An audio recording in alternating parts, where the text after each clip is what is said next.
अस्सलाम वालेकुम dear students, कैसे हैं सब आप लोग? सब खैरियत से हैं? अच्छा तो स्टूडेंट्स, आज हम लोग एक्सरसाइज नंबर 1.3 स्टार्ट करने लगे हैं।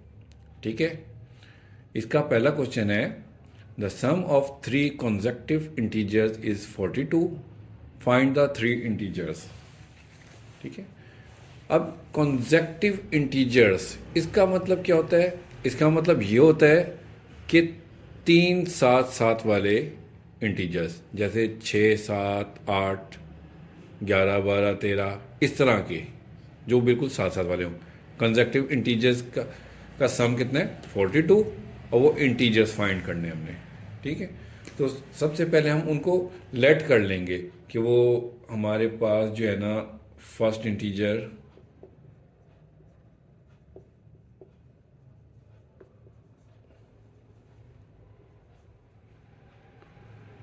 एक्स है,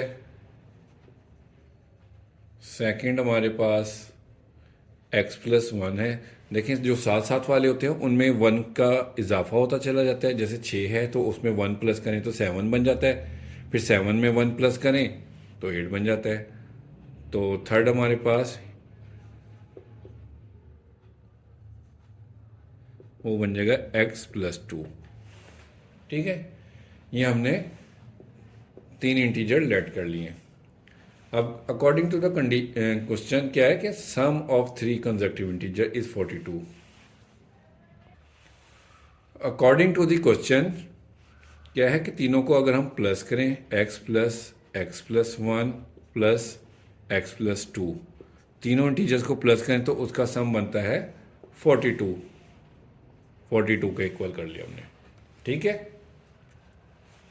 अब x x x तीन मरतबा x है, इनको प्लस करेंगे तो हमारे पास 3x आ जाएगा, और 1 और 2 को प्लस करेंगे तो ये भी 3 आ गया, इक्वल टू 42।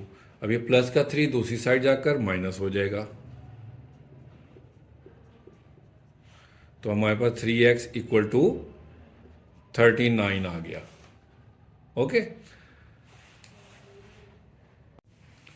तो 3x इक्वल टू 39 हमारे पास आया था। 3x के साथ मल्टीप्लाई हो रहा है, दूसरी साइड जाकर डिवाइड हो जाएगा, इसको इसकी कटिंग करेंगे तो 13 आ जाएगा।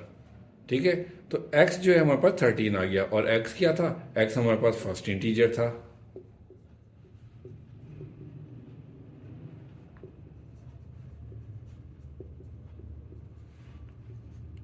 सेकंड इंटीजर वो हमारे पास था x+1, तो x की वैल्यू 13 आई है, उसमें 1 प्लस करेंगे तो 14 आ गई। इसी तरह से थर्ड इंटीजर हमारे पास x+2 था, x की वैल्यू 13 पुट करें और इसे 2 पुट प्लस करें तो 15 आ गया। तो थ्री कंसेक्टिव इंटीजर जो है हमारे पास 13, 14 एंड 15, ये थ्री कंसेक्टिव इंटीजर्स हमारे पास आ गए हैं। इनका अगर आप सम करके देखें, ये 42 ही बन रहा है। ठीक है जी, तो स्टूडेंट क्वेश्चन नंबर 2 को देखते हैं। इसमें कहते हैं कि the diagram shows right angle triangle ABC in which the length of AC is √3 plus √5 cm. The area of ABC is 1 plus √15 cm square. Find the length AB in the form of this: A √3 plus B √5 cm, where A and B are integers. हमने इस शक्ल में जो है ना length find करनी है A and B। तो अब ये देखें डायग्राम में, ये एक राइट एंगल ट्राइंगल बनाई हुई है, इसमें बेस उन्होंने दी हुई है √3 प्लस √5, ये उन्होंने गिवन है क्वेश्चन में। ठीक है, और एरिया दिया हुआ है, एरिया होता है ये अंदर की जगह, ये सारे एरिया। ठीक है, तो अब हम इसको शुरू करते हैं। इसमें डायग्राम बना लिया हम लोगों ने। ठीक है, उसी तरह से, और बेस हमारे पास √3 प्लस √15 है, एरिया हमारे पास है 1 प्लस √15। तो एरिया का फार्मूला होता है area equal to 1/2 base into height. ठीक है, अब एरिया की जगह पर हम इसकी वैल्यू 1 प्लस 15 √15 लिख लेंगे। 1/2 हमारे पास आ गया, बेस हमारे पास ये दी हुई है √3 प्लस √5। ठीक है, ये आ गया, और हाइट हमने फाइंड करनी है AB। तो इसकी हाइट की जगह पर हम ए बी लिख लेंगे। ठीक है, अब ए बी हमने फाइंड करना है तो इसको हमने अकेला करना है। तो सबसे पहले तो 2 इधर जो 1/2 है, 2 इधर आकर मल्टीप्लाई हो जाएगा, 1 प्लस √15 हो जाएगा। ठीक है, √3 प्लस √5 इंटू ए बी आ गया हमारे पास। अब 2 को इससे मल्टीप्लाई करेंगे, 2 को मल्टीप्लाई करेंगे, ये पूरी वैल्यू है ना इधर आकर डिवाइड हो जाएगी। 2 into 1 plus √15 √3 plus √5, A B हमारे पास अकेला आ गया। अब इस ए बी को जो है ना हमने रैशनलाइज, इसकी तरफ जो ये वैल्यू है 2 इंटू 1 प्लस √15 ओवर √3 प्लस √5, इसको हम रैशनलाइज करेंगे। ठीक है, इसको पहले हम तरतीब ज़रा इसकी चेंज करके लिखते हैं, लेफ्ट हैंड साइड को बाद राइट साइड पर और राइट साइड को लेफ्ट पर लिख लेते हैं।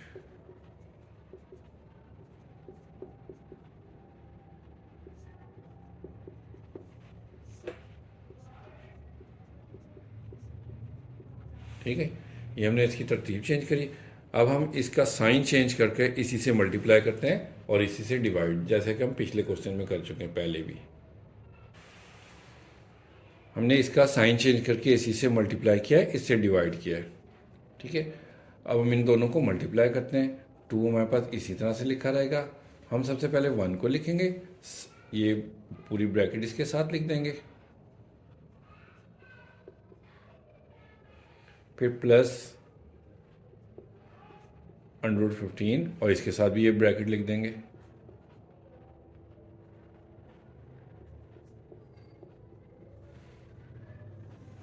ओवर। अब ये देखें, ये एक मरतबा प्लस में एक दफ़ा माइनस में है, फिर वो फार्मूला लगाएंगे हम a² माइनस b² वाला, यानी कि पहली रकम का स्क्वायर माइनस दूसरी रकम का स्क्वायर। ठीक है, ऊपर वाली वैल्यू को हम सिंप्लीफाई करेंगे, 1 से मल्टीप्लाई करेंगे तो ये ब्रैकेट सेम इसी तरह से आ जाएगी, क्योंकि 1 से किसी को भी मल्टीप्लाई करें उसको कोई फ़र्क नहीं पड़ता, वही वैल्यू आ जाती है। और √15 को जब 3 से मल्टीप्लाई करेंगे तो 15 3 45 आ जाएगा। अंडर वाली वैल्यू वैल्यू से मल्टीप्लाई हो सकती है, हमारे पास ये आ जाएगा 45। इसी तरह से 15 को हम जब 5 से करेंगे तो हमारे पास आ जाएगा √75।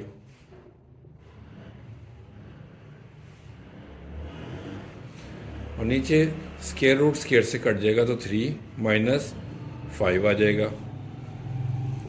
ठीक है,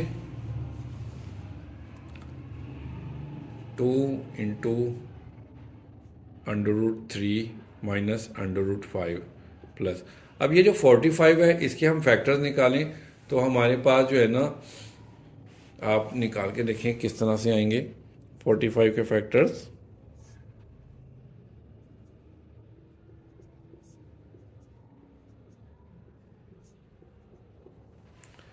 टू टाइम हमारे पास 3 आ रहा है और 1 टाइम 5। ठीक है, तो हम 45 को 3 का स्क्वायर इंटू 5 लिख लेंगे। इसी तरह से 75 जो होता है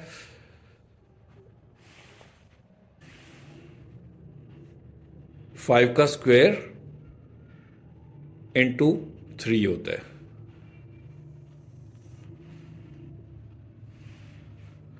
अब 5 में से 3 निकालेंगे तो हमारे पास 2 आ जाएगा। साइन बड़ी वैल्यू का हमेशा आता है, माइनस का 2 आ गया।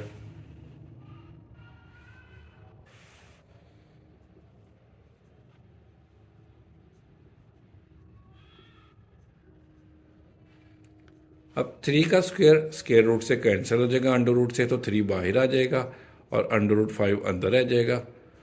इसी तरह से इसका भी स्क्वायर रूट से कट जाएगा तो 5 बाहर आ गया और 3 स्क्वायर रूट में ही रह गया। ठीक है, ओवर -2। अच्छा, इस -2 को हम इससे कैंसिल भी कर सकते हैं, चलिए वो बाद में करेंगे, अभी फ़िलहाल इसको रहने दें। ठीक है,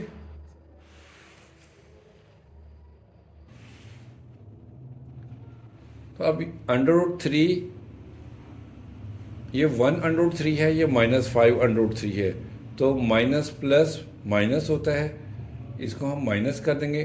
5 में से 1 निकालेंगे तो हमारे पास -4√3 आ जाएगा, ठीक है।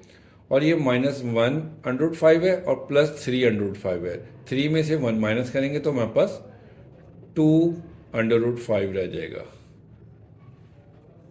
ओवर -2 है। अब ये -2 इस -2 से कट जाएगा और ये जो नीचे हमारे पास -1 बचे ना, 1 माइनस का, इस माइनस की वजह से इनके साइन चेंज हो जाएंगे, ठीक है।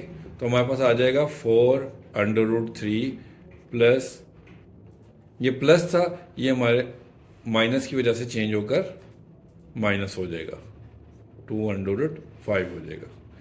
तो उन्होंने हमें यही कहा था क्वेश्चन में कि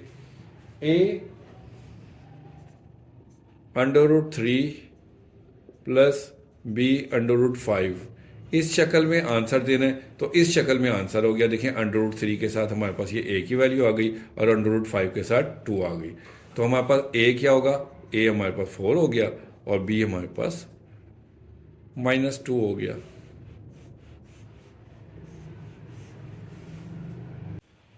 नहीं तो स्टूडेंट आप क्वेश्चन नंबर 3 को देखेंगे। इसमें एक ट्राइंगल दी हुई है और उसकी वन साइड 2 + √18 दी हुई है और सेकंड साइड 5 - 4/√2 दी हुई है और कहा है कि express the area of the rectangle in the form a + b√2।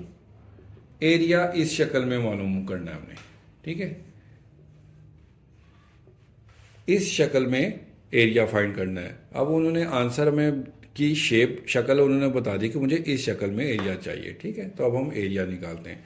Area का फॉर्मूला क्या होता है, लेंथ इनटू विड्थ, ठीक है। लेंथ की जगह पर हम पहली साइड लिख लेते हैं 2 + √18 इंटू विड्थ की जगह पर हम लिख लेंगे सेकंड साइड 5 - 4/√2। अब दरमियान में इनके मल्टीप्लाई है तो हम मल्टीप्लाई करेंगे, जैसे पहले क्वेश्चन में हमने किया था उसी तरह से करेंगे। पहली वैल्यू लिखेंगे, ये पूरी ब्रैकेट साथ में लिखेंगे,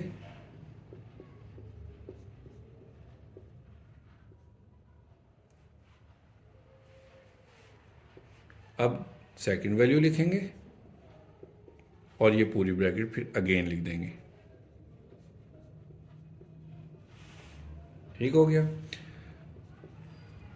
अब 2 को 5 से मल्टीप्लाई करेंगे, 2 × 5 = 10 हो गया। 2 को 4 से मल्टीप्लाई करेंगे तो 8/√2 हो गया, प्लस 18 को 5 से मल्टीप्लाई करेंगे, ये अंडर वाली वैल्यू है, ये बगैर अंडर के है तो ये 5 इसके शुरू में आ जाएगा और 18 आ जाएगा, ठीक है। 18 को इससे मल्टीप्लाई करेंगे तो 4 ऐसे ही आ जाएगा, √18/2 को हम 18 हो जाएगा ओवर √2 हो जाएगा।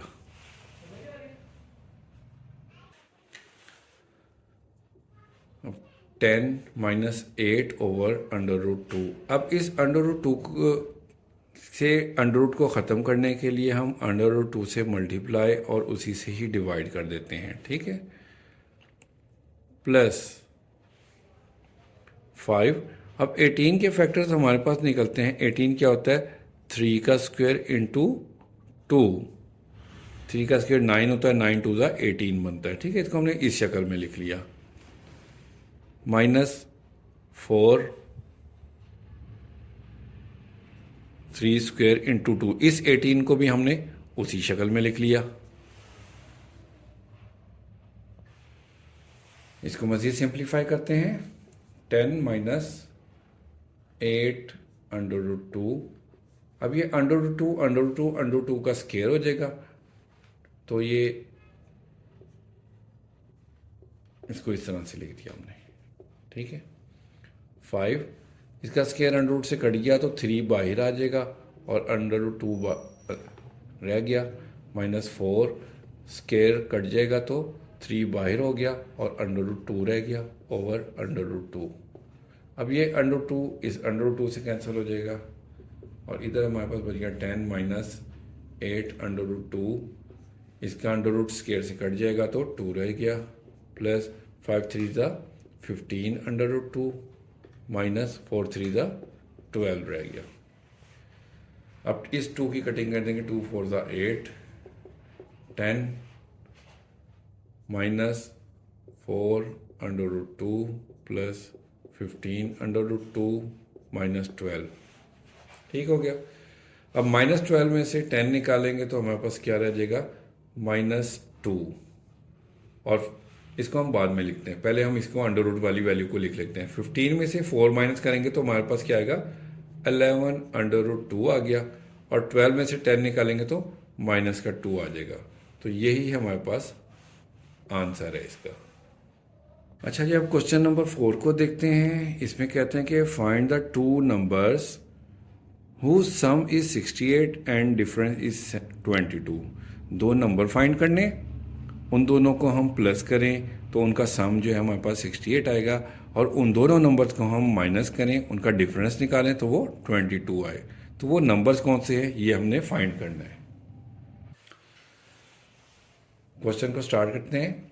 हम लोग लेट कर लेते हैं कि टू नंबर्स x और y हैं। ठीक है, according to the question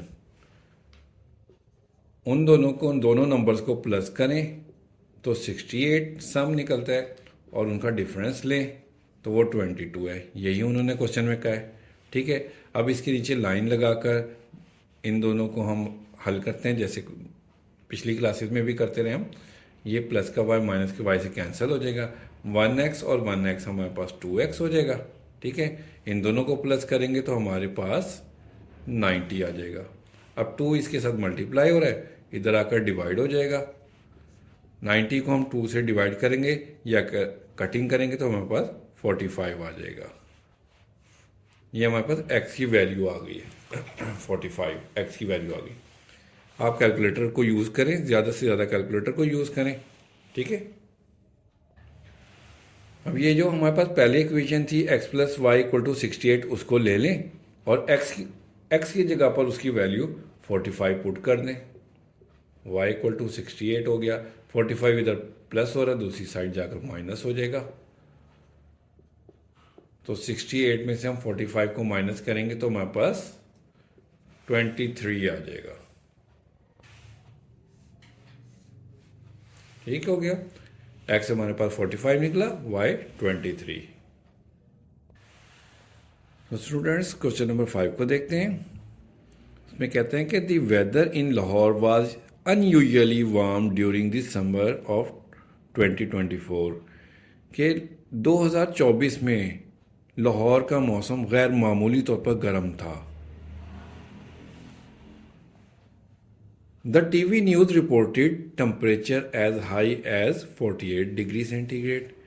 TV की न्यूज़ में ये बताया गया कि ज़्यादा से ज़्यादा टेम्परेचर जो है ना 48 डिग्री सेंटीग्रेड रहा। बाय यूजिंग द फार्मूला, ये उन्होंने फार्मूला क्वेश्चन में बता दिया। Find the temperature as Fahrenheit scale. Fahrenheit scale में इसको डिग्री सेंटीग्रेड को हमने फ़ारेनहाइट में कन्वर्ट करना है, और फार्मूला बता दिया गया क्वेश्चन में। ये तो बहुत ही आसान सवाल हो गया। तो डिग्री सेंटीग्रेड हमें बता दिया 48 है, फ़ारेनहाइट में हमने इसे कन्वर्ट करना है। फार्मूला उन्होंने हमें बता दिया है।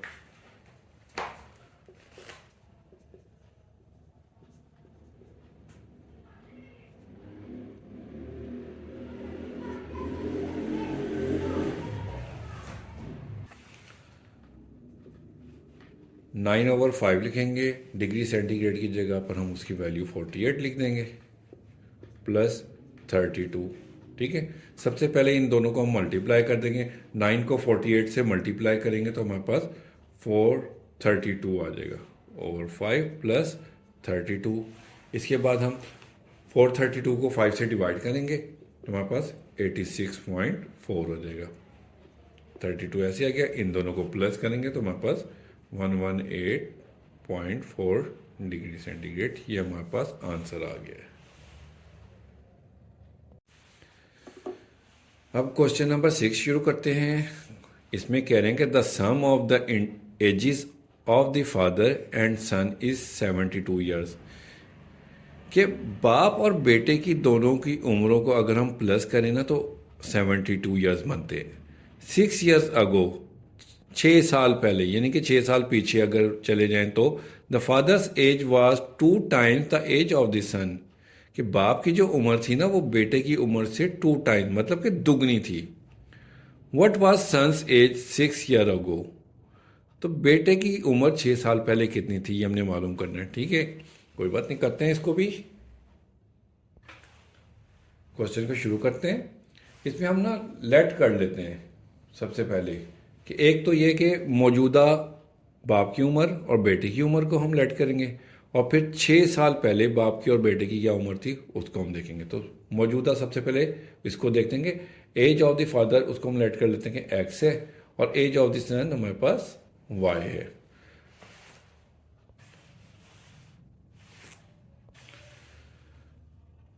अकॉर्डिंग टू द क्वेश्चन क्या कहा था उन्होंने कि एक्स दोनों की उम्रों का सम जो है ना, एजिस का सम वो 72 है।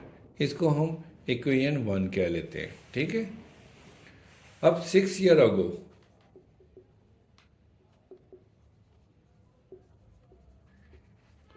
6 साल पहले एज ऑफ फादर क्या थी, तो जाहिर बात है फादर की एज एक्स है, तो 6 साल पहले इसमें से हम 6 को माइनस कर दें, 6 को माइनस कर दें तो 6 साल पहले की उम्र आ जाएगी। ठीक है, इसी तरह से एज ऑफ सन निकालें तो सन की उम्र हमें उसमें से भी 6 माइनस कर दें तो वो सन की हो जाएगी। ठीक है, अब इस क्वेश्चन का सबसे इंपॉर्टेंट पार्ट इन दोनों का रिलेशन बनाना है। वो किस तरह से बनाएंगे, हम लिखेंगे अकॉर्डिंग टू द क्वेश्चन। ठीक है,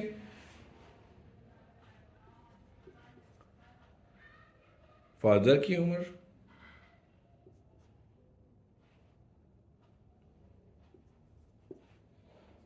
सन की उम्र।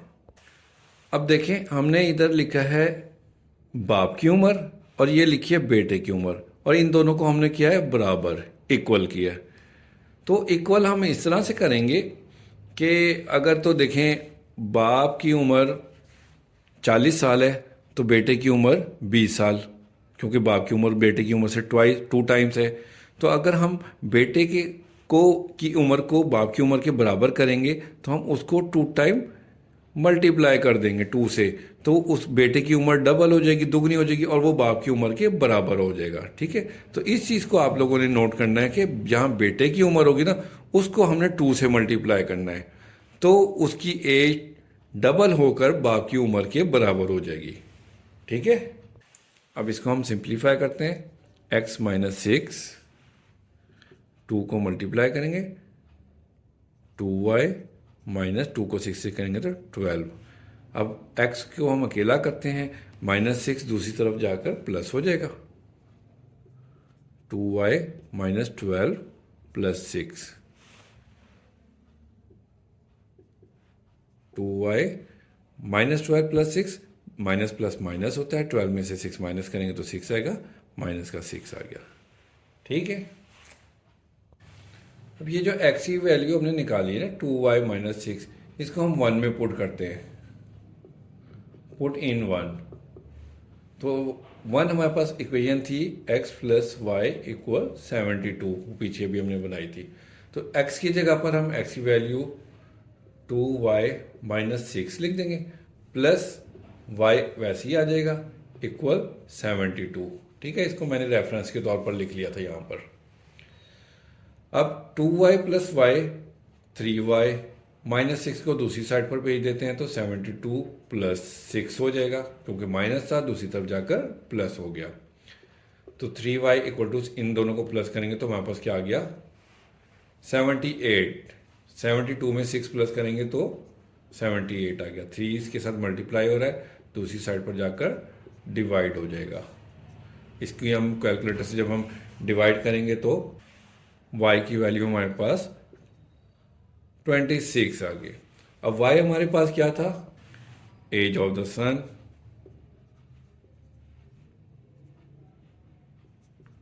मौजूदा उम्र उसकी 26 है, तो 6 ईयर अगो, 6 साल पहले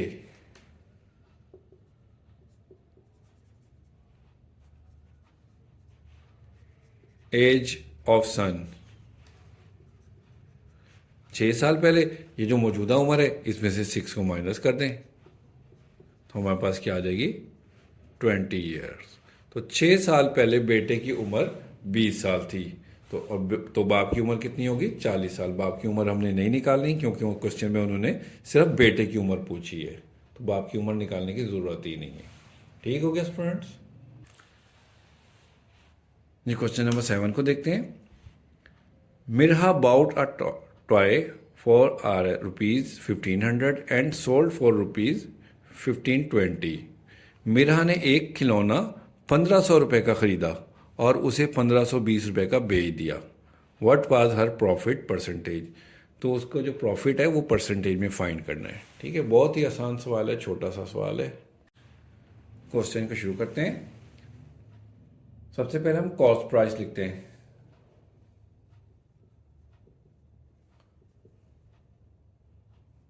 ₹1500 कॉस्ट प्राइस आ गई, और सेलिंग प्राइस इसको एसपी भी लिख सकते हैं, उसने 1520 रुपये का बेच दिया था।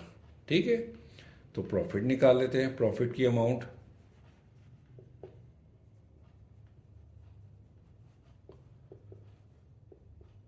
$1520 में से हम 1500 माइनस कर लेते हैं, तो हमारे पास प्रॉफिट कितना आ गया 20 रुपीज़। अब हमने प्रॉफिट परसेंटेज में निकालना है। प्रॉफिट परसेंटेज में निकालने के लिए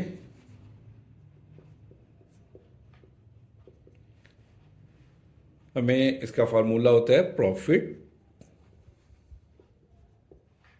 इसको डिवाइड करना होता है कॉस्ट प्राइस से। ये जो सी कॉस्ट प्राइस को हम C.P भी लिख लेंगे, मल्टीप्लाई बाय 100। तो प्रॉफिट हमारे पास निकला था 20 रुपीज़ और कॉस्ट प्राइस है 1500 मल्टीप्लाई बाय 100।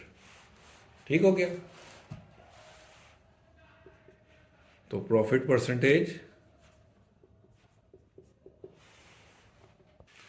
20 को पहले 100 से मल्टीप्लाई करना है, फिर 1500 से डिवाइड करेंगे तो हमारे पास आ जाएगा 1.333%। ये हमारा आंसर आ गया। ये अब क्वेश्चन नंबर 8 को देखते हैं। कहते हैं कि the annual income of Tayyab is ₹9,60,000 while the exempted amount is ₹1,30,000। कि तैयब की सालाना आमदनी जो है ना, पूरे साल की जो इनकम है वो 9,60,000 रुपये है। ठीक है, जबकि एग्जेम्प्टेड अमाउंट कहते हैं कि छूट की रकम, मतलब कि गवर्नमेंट ने उसे, हुकूमत ने उसे इतनी अमाउंट 1,30,000 रुपये पर छूट दे दी है कि 1,30,000 रुपये पर टैक्स नहीं लगेगा, बाकी की अमाउंट पर लगेगा। तो कह रहे how much tax would he have to pay in the rate of 0.75%। कि 0.75% की रेट से उसे कितना टैक्स अदा करना पड़ेगा, ये हमने मालूम करना है। ठीक हो गया। क्वेश्चन में एनुअल इनकम दी हुई है हमें 9,60,000 रुपये। ठीक है, एग्जेम्प्टेड अमाउंट है 1,30,000 रुपये। तो रिमेनिंग अमाउंट, अब 9,60,000 रुपये उसकी इनकम है, एग्जेम्प्टेड अमाउंट है 1,30,000, मतलब कि 9,60,000 में से 1,30,000 की उसको छूट है। तो जो छूट वाली रकम है उसको हम माइनस कर देते हैं, हमारे पास रिमेनिंग अमाउंट आ जाएगी 9, इसमें से माइनस कर देते हैं। तो जब हम इसको माइनस करेंगे तो हमारे पास अमाउंट आएगी 8,30,000 रुपये, 8 लाख। ये हमारे पास रिमेनिंग अमाउंट आ गई। ठीक है, अब टैक्स का रेट उन्होंने दिया हुआ है इसमें 0.75, वो लिख लेंगे।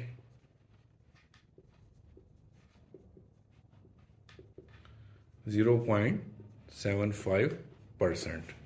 ठीक है, अब परसेंट पॉइंट को ख़त्म करेंगे तो पॉइंट के नीचे 1 लग जाता है और बाकी रकमों के नीचे 0, ये हमने लिख लिया। ठीक हो गया। अब टैक्स की अमाउंट मालूम करेंगे हम। ठीक है, वो इस तरह से करेंगे कि टैक्स का रेट है जो 75/100, अब इस परसेंटेज के साइन को ख़त्म करेंगे ना तो परसेंटेज का 100 हमारे पास और आ जाएगा। ये 100 तो हमने पॉइंट ख़त्म किया था उसका था, और ये परसेंटेज का 100 आ गया। ठीक है, इसको हम रिमेनिंग अमाउंट से मल्टीप्लाई कर देंगे। ठीक है, सबसे पहले इन दोनों को हम मल्टीप्लाई करेंगे और फिर मल्टीप्लाई करेंगे या इनकी हम कटिंग कर देते हैं। ये 20 इन 20 से कट गए और ये 20 से कट गए। तो 83 को हमने 75 से मल्टीप्लाई करना है, तो हमारे पास आंसर आ जाएगा 6225। यही हमारा आंसर है। अब हम लोग ये एक लास्ट क्वेश्चन को देखते हैं। कहते हैं कि find the compound markup on ₹3,75,000। Markup क्या होता है? हम बैंकों से जो कर्जा लेते हैं ना, तो साल गुजरने के बाद बैंक उस पर ना इजाफी रकम लेता है, सूद लेता है, उसको हम लोग मार्कअप कहते हैं। वो हमने 1 साल के लिए मालूम करना है और उसका रेट उन्होंने दिया हुआ है 14%। उन्होंने बता दिया कि आप इतनी अमाउंट लेंगे तो हम 14% के हिसाब से आपसे मार्कअप लेंगे। तो ये हमने फाइंड करना है। बहुत ही आसान सा सवाल है, इसको अब हम लोग करते हैं। तो इसमें हमें प्रिंसिपल अमाउंट दी हुई है 3,75,000 रुपये। ठीक है, और रेट बताया हुआ है 14% के हिसाब से। टोटल अमाउंट उन्होंने 3,75,000 और रेट दिया हुआ 14%। तो अब हम इस पर कंपाउंड मार्कअप निकालेंगे। ठीक है,